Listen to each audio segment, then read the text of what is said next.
Magandang umaga po, ngayon po ay March 14, 2025 and ipapakita ko po yung ating romaine lettuce na 30 days after sowing. So ayan na po sila. Magaganda po.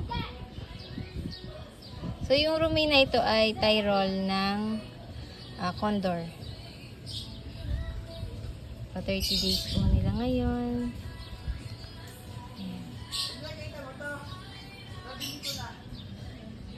Bali, itong mga tanim ko po ay nasa bubong. Dahil dito lang talaga na sisikatan ng araw. Ayan.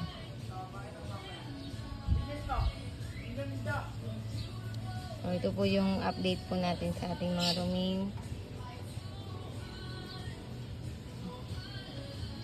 Meron din tayong punla.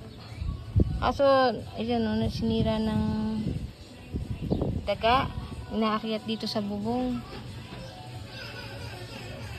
3 na lang yung natira, dati 5 to eh.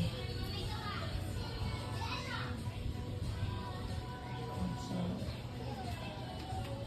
30 days after sowing.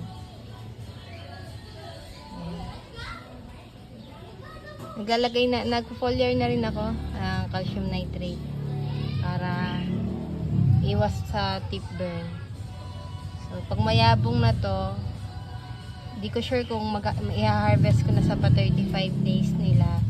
Pero halimbawa at wala pa namang sign ng tip burn, dadagdagan ko pa yung araw nila. Thank you po.